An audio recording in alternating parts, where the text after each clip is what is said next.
dalam dugaan tindak pidana korupsi dan pencucian uang pengelolaan timah yang menyeret pengusaha Harvey Moise, ditemukan fakta bahwa istrinya, aktris Sandra Dewi, ikut terlibat di dalamnya. Hal ini dibeberkan Jaksa Penuntut Umum Ardhito Muwardi dalam sidang dugaan korupsi pengelolaan tata niaga komoditas timah di PT Timah Tbk tahun 2015 sampai 2022. Sidang itu digelar di Pengadilan Tindak Pidana Korupsi atau Tipikor, Jakarta Pusat, Rabu 14 Agustus 2024. Menurut JPU, terdapat aliran dana dugaan korupsi ke rekening BCA milik Sandra Dewi sebesar 3,15 miliar rupiah.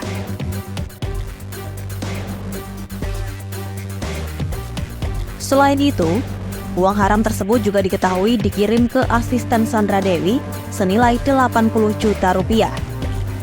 Rekening asisten tersebut memang telah dikuasai oleh Sandra Dewi sejak 2021. Tak berhenti di situ, Harvey pun turut melibatkan adik kandungnya Mira Moise dan adik Sandra Dewi, Kartika Dewi. Dalam surat dakwaan, Harvey disebut mentransfer uang ke mereka masing-masing 200 juta. Jaksa dalam dakwaannya juga mengungkap sejumlah bukti transfer uang untuk berbagai properti serta penggunaan uang haram dari Harvey ke Sandra Dewi sebagai berikut. Yang pertama, pembayaran dan pelunasan rumah di The Pakubuwono House, Townhouse F di Kebayoran Baru, Jakarta. Selanjutnya, pembayaran bangunan di atas tanah di Permata Regency, Jakarta Barat. Yang ketiga, pembelian 88 tas mewah Sandra Dewi dari Dior, Hermes, Chanel, Louis Vuitton, Gucci, Celine, Fendi, Balenciaga, dan Valentino. Selanjutnya, pembelian 141 perhiasan emas berbagai bentuk. Lalu ada juga uang $400.000 Amerika Serikat dan logam mulia berbagai ukuran di safety box bank CIMB Niaga atas nama Sandra Dewi.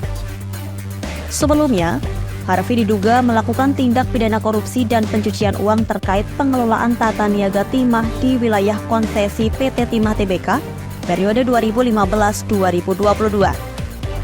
Perbuatannya telah mengakibatkan kerugian lingkungan dan ekonomi yang nilainya mencapai lebih dari 300 miliar rupiah.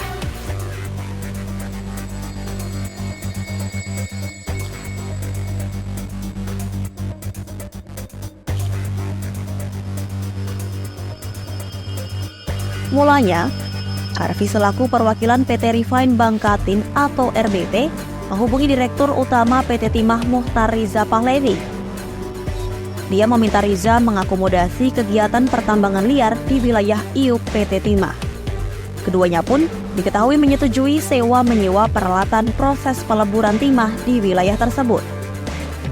Harvey lantas meminta sejumlah smelter beberapa PT untuk mengikuti kegiatan tersebut.